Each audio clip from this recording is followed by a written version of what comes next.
नमस्कार दोस्तों, आज की वीडियो में हम बात करेंगे सीआईएसएफ हेड कांस्टेबल से रिलेटेड कुछ डाउट्स के ऊपर।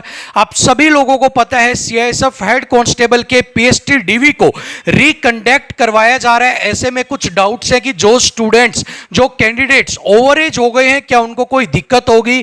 साथ में ही डॉक्यूमेंट्स कौन कौन से आपको अपने साथ कैरी करने हैं। जो स्टूडेंट एब्सेंट थे या फिर जो फिजिकल फेल थे, क्या उनको भी दोबारा मौका दिया जाएगा, कोई चांस मिलेगा।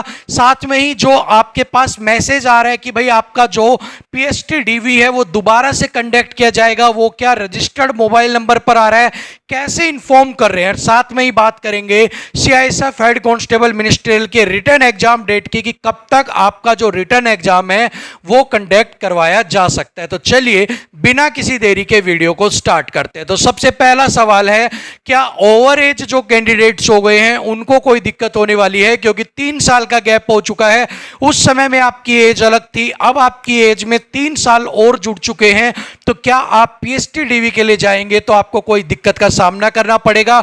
तो फिलहाल तो आपको कोई भी ऐसी दिक्कत का सामना नहीं करना पड़ेगा, क्योंकि जो एज काउंट की जाती है वो की जाती है ओरिजिनल, जब आप की भर्ती थी, जब ओरिजिनल आपका पीएसटी लिया गया था उस समय में। और अब जो ये पीएसटी लिया जा रहा है आपका, ये दोबारा से कंडक्ट करवाया जा रहा है, और ये भी उन्हीं कैंडिडेट्स का करवाया जा रहा है जो उस समय में आपके फिजिकली पास थे। तो ऐसे में अगर आप उस समय में पास थे लेकिन कुछ डेटा मिसमैच की वजह से आपके दोबारा करवाए जा रहे हैं, तो आपको एज में कोई भी यहां पर दिक्कत नहीं होने वाली। एज की वजह से आपको कोई भी यहां पर परेशानी नहीं होगी।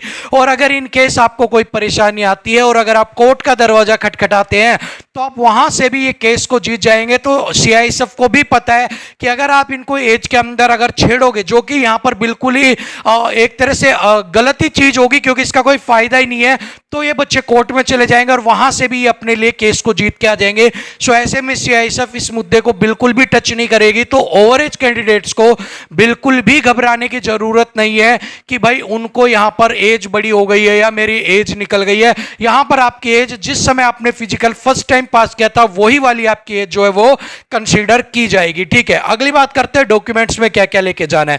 अगर हम बात करते हैं डॉक्यूमेंट्स में, तो आपके पास 10th हो गया, आधार कार्ड हो गया, आपका फोटो हो गई आपकी। ठीक है, फोटो के बाद आपका एडमिट कार्ड हो गया। ठीक है भाई, एडमिट कार्ड के बाद आपके पास डोमिसाइल हो गया। ठीक है, उसके बाद आपकी सर्टिफिकेट हो गई। ठीक है, आप अपनी कास्ट सर्टिफिकेट्स वगैरह ले जा सकते हो। हायर एजुकेशन की जो सर्टिफिकेट्स आपके पास वो आप ले जा सकते हो। ठीक है, सो वैसे आपको यही जो डॉक्यूमेंट्स है यही आपको कैरी करने हैं, और इन्हीं डॉक्यूमेंट्स के साथ आपको पीएसटी डीवी के अंदर शामिल होना है। यही डॉक्यूमेंट वेरिफिकेशन में आपके वहां पर चेक किए जाएंगे। ठीक है, अगला सवाल, एब्सेंट कैंडिडेट्स को क्या वहां पर आपको मौका दिया जाएगा। तो एब्सेंट जो कैंडिडेट थे या जो पीएसटी डीवी को पास नहीं कर पाए थे उनको मौका नहीं दिया जाएगा। ये जो इस बार रिकंडक्ट करवाया जा रहा है ये उन्हीं कैंडिडेट्स का करवाया जा रहा है जो उस समय में आपके पीएसटी डीवी के अंदर पास हो गए थे। सो ऐसे में अगर आप पास हैं तो ही आपका नाम आएगा। आप एब्सेंट थे या फेल थे तो आपको कोई भी यहां पर चांस नहीं दिया जाएगा, ना ही कोई आपको यहां पर मौका मिलेगा। ठीक है, सो ये सिर्फ उन्हीं बच्चों के लिए है जो पास थे और उनका डेटा मिसमैच हो गया, इसलिए उनका दोबारा किया जा रहा है ताकि उनके डेटा जो है वो वापस से गैदर किए जा सके, वापस से उनके जो डेटा है उनको इकट्ठा किया जा सके। ठीक है, अब बहुत सारे बच्चों का एक सवाल है, सर मेरे पास मैसेज आया था वो फोन नंबर पर आया था, तो जो मैसेज आ रहे हैं वो क्या रजिस्टर्ड जो फॉर्म फिल करते वक्त नंबर दिया था उसी नंबर पर आ रहे हैं या कैसे क्या आ रहे हैं। तो देखिए भाई, सीआईएसएफ के पास आपके कोई पर्सनल डिटेल्स तो है नहीं कि आपके सारे घर पे चाचा ताऊ नाना नानी मामा फूफा बुआ सबके नंबर वो रखेगी। वो वही नंबर यूज करेगी जो आपने फॉर्म फिल किया था और उसमें आपने दिया था अपना नंबर और ऑल्टरनेट नंबर। अगर उन दोनों नंबर पे आपके जो है वो मैसेज देकर उन्होंने आपको इन्फॉर्म किया है, अब ऐसे में आप कहोगे कि मेरा सिम बदल गया, मेरे पास फोन बंद हो गया, फोन गुम हो गया, तो ऐसे में आपके पास वो मैसेज भी नहीं आएगा अगर आपके पास वो नंबर नहीं है।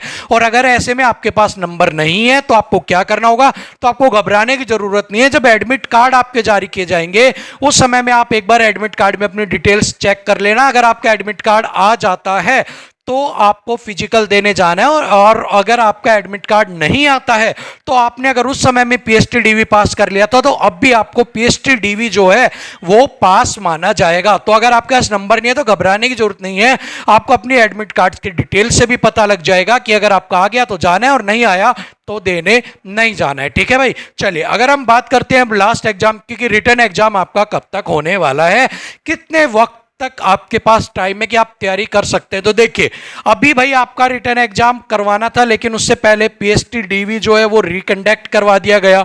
अब अगस्त तक आपका ये चलेगा, ठीक है। सो अगस्त तक अगर आप पीएसटी डीवी आपका होगा, उसके बाद अब बहुत सारे लोग आपको कहेंगे कि ठीक है आपका जल्दी सितंबर में हो जाएगा, कोई कहेगा आपके पास अक्टूबर स्टार्टिंग में हो जाएगा। तो ये आप खुद ही आपको सोचने वाली बात है कि इसके बाद तकरीबन 1 से 1.5 या 2 महीना तो आपका कम से कम लिया ही जाएगा सीआईएसएफ की तरफ से। ठीक है, सो अगर अगस्त है तो अक्टूबर तो यहां तक आपका हो ही गया।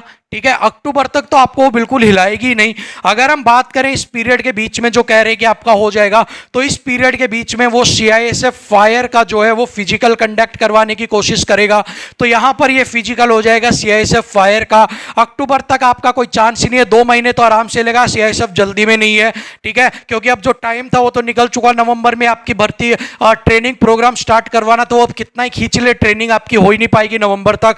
सो ऐसे में अक्टूबर आपका चला जाएगा, उसके बाद आपका नवंबर या दिसंबर तक आपका जो है, नवंबर में या दिसंबर तक आपके इन दोनों महीने के अंदर आपका जो एग्जाम का है वो पूरा प्रोसेस निपटा दिया जाएगा। तो अभी आपका जो करवाया जाएगा वो नवंबर दिसंबर तक के पास आपके पास टाइम है।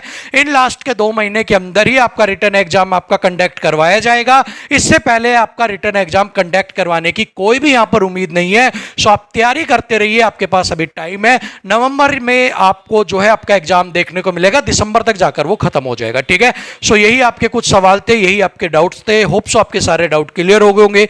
सो फिलहाल के लिए वीडियो में इतना ही, अगली वीडियो में आपसे फिर मिलेंगे, तब तक के लिए मुझे इजाजत दीजिएगा। नमस्कार।